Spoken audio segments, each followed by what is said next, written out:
Concentration is described under the heading of consciousness in the phrase develops consciousness and understanding.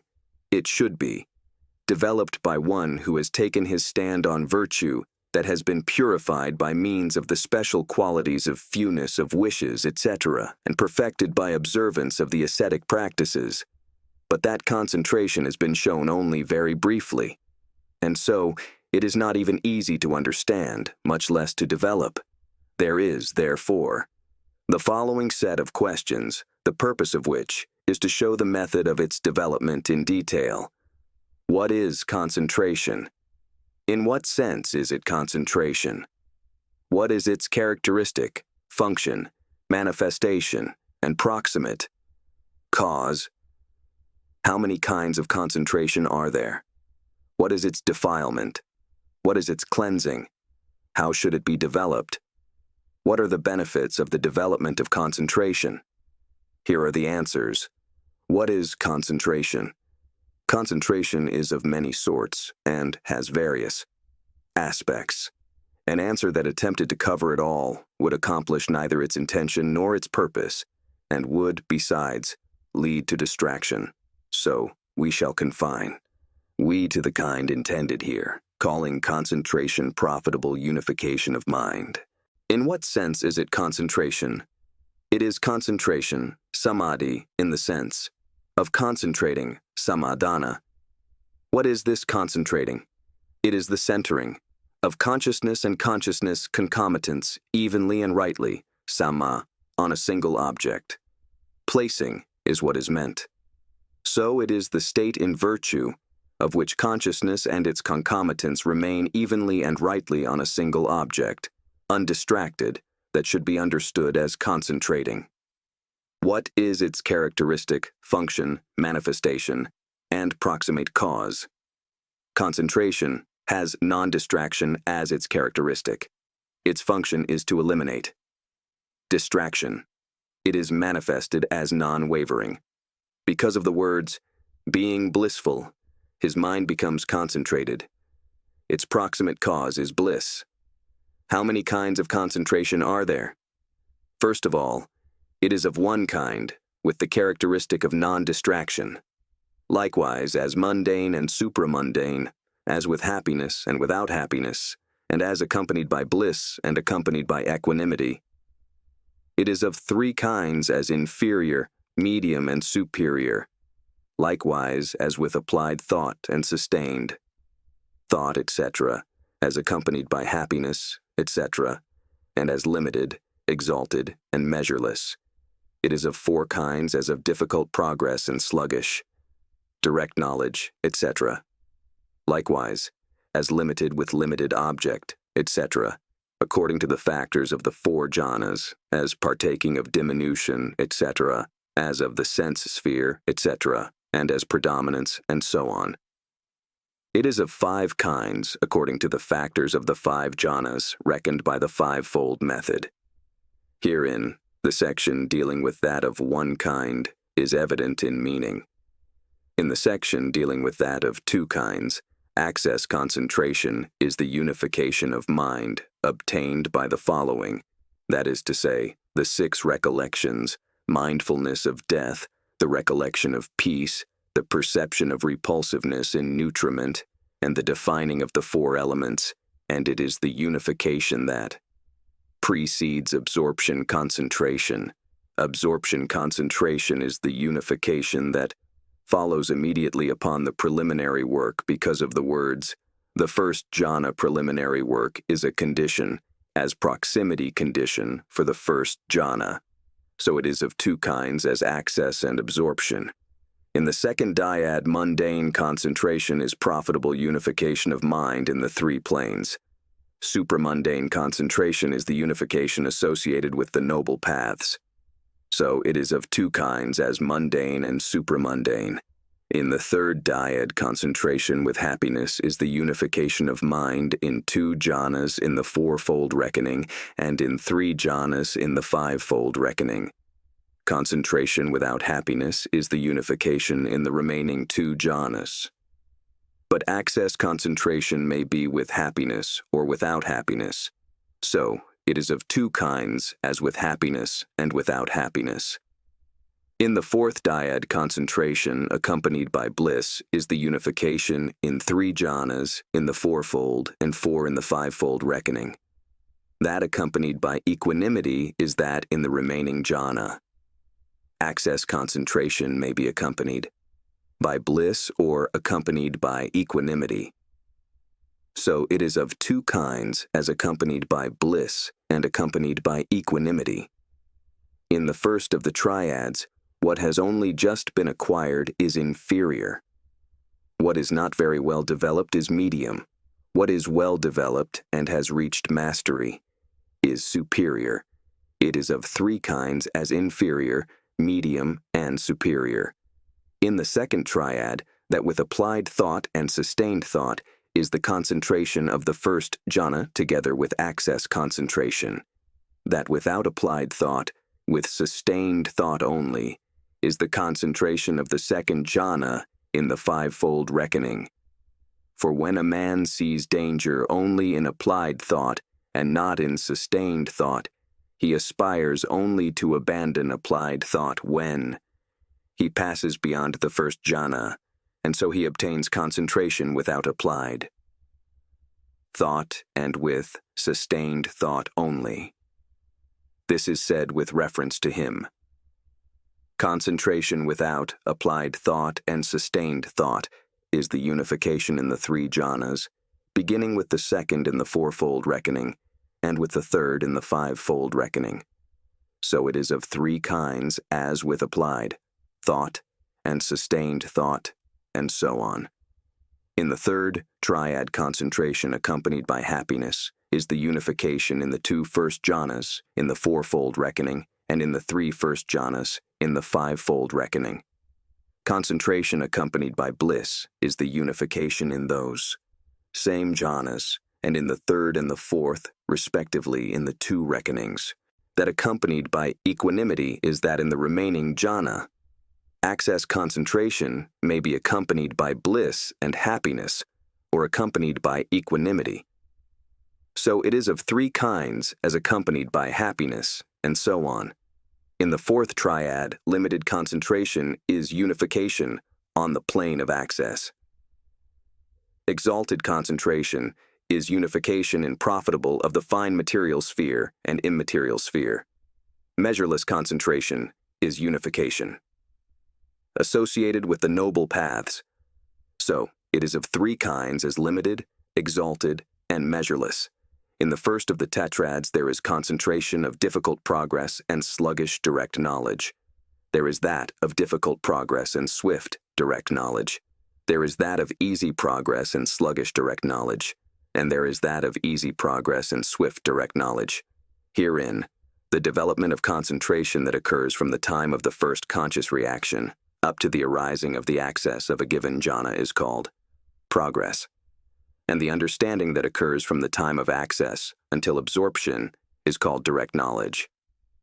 That progress is difficult for some, being troublesome, owing to the tenacious resistance of the inimical states beginning with the hindrances. The meaning is that it is cultivated without ease. It is easy for others because of the absence of those difficulties. Also, the direct knowledge is sluggish in some and occurs slowly, not quickly. In others it is swift and occurs rapidly, not slowly.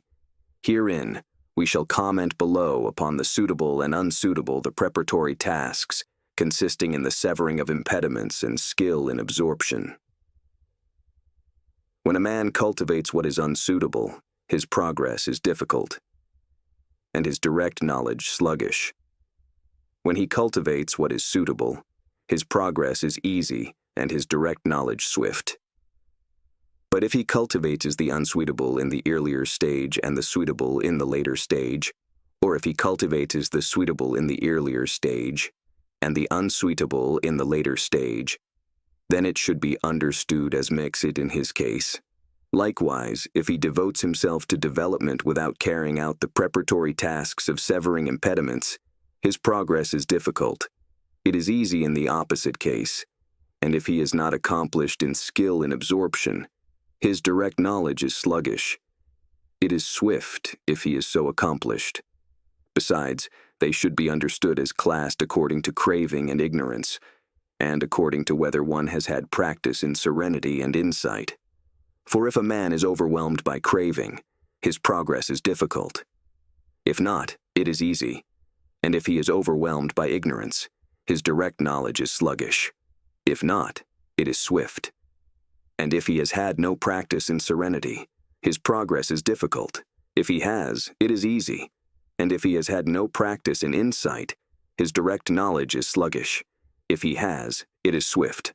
Also, they should be understood as classed according to defilements and faculties. For if a man's defilements are sharp and his faculties dull, then his progress is difficult and his direct knowledge sluggish. But if his faculties are keen, his direct knowledge is swift. And if his defilements are blunt and his faculties dull, then his progress is easy and his direct knowledge sluggish. But if his faculties are keen, his direct knowledge is swift. So as regards this progress and this direct knowledge, when a person reaches concentration with difficult progress and sluggish direct knowledge, his concentration is called concentration of difficult progress and sluggish direct knowledge. Similarly, in the cases of the remaining three. So it is of four kinds, as of difficult progress and sluggish direct knowledge, and so on.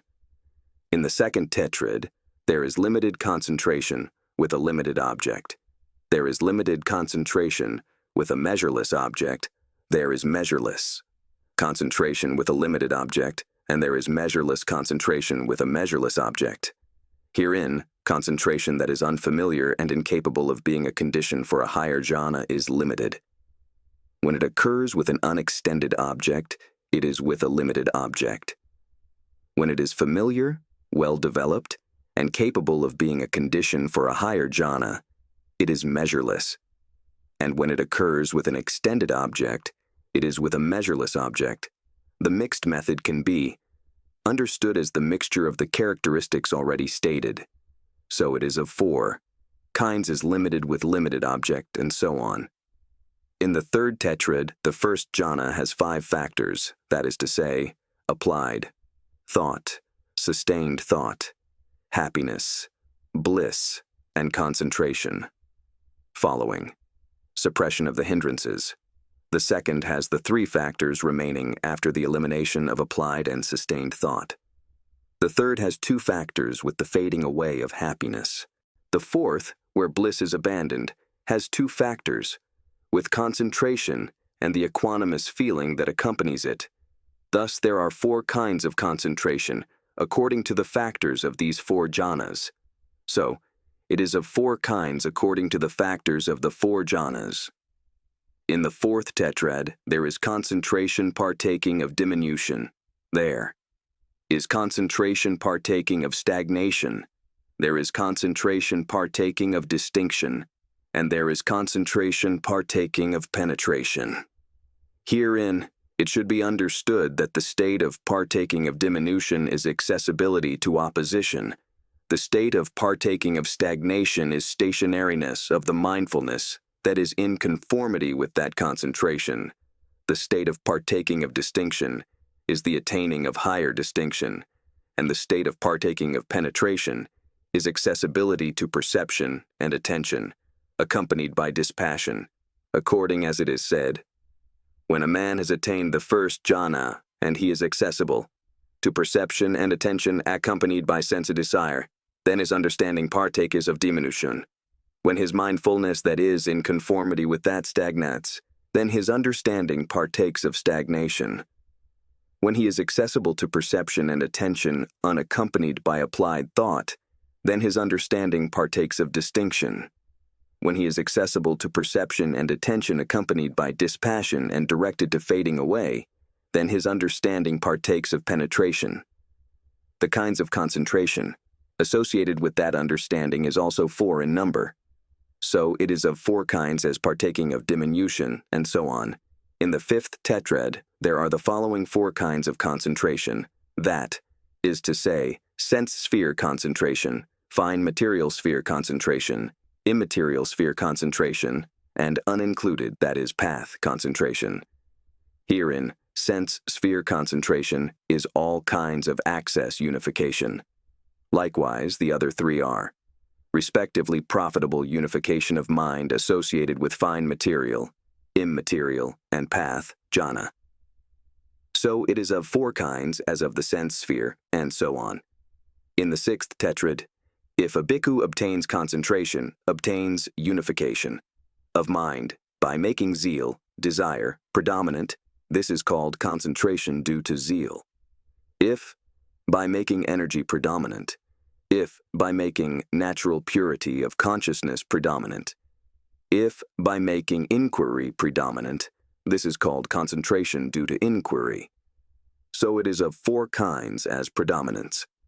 In the pentad, there are 5 jhanas, by dividing in 2, what is called the second jhana in the fourfold, reckoning taking the second jhana to be due to the surmounting of only applied thought, and the third jhana to be due to the surmounting of both applied and sustained thought. There are 5 kinds of concentration according to the factors of these 5 jhanas. So its 5-foldness should be understood according to the 5 sets of jhana factors. What is its defilement? What is its cleansing? Here the answer is given in the Vibhaghosa. Defilement is the state partaking of diminution. Cleansing is the state partaking of distinction. Herein, the state partaking of diminution should be understood in this way. When a man has attained the first jhana and he is accessible to perception and attention accompanied by sense desire, then his understanding partakes of diminution. And the state partaking of distinction should be understood in this way.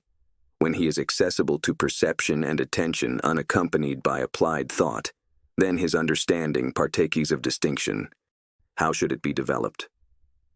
The method of developing the kind of concentration associated with the noble paths mentioned under that of 2 kinds as mundane and supramundane is included in the method of developing understanding. For in developing path, understanding that is developed too. So we shall say nothing, separately, here, about how that is to be developed. But mundane concentration should be developed by one who has taken his stand on virtue that is quite purified in the way already stated. He should sever any of the 10 impediments that he may have. He should then approach the good friend, the giver of a meditation subject, and he should apprehend from among the 40 meditation subjects one that suits his own temperament. After that, he should avoid a monastery unfavorable to the development of concentration and go to live in one that is favorable. Then he should sever the lesser impediments and not overlook any of the directions for development. This is in brief.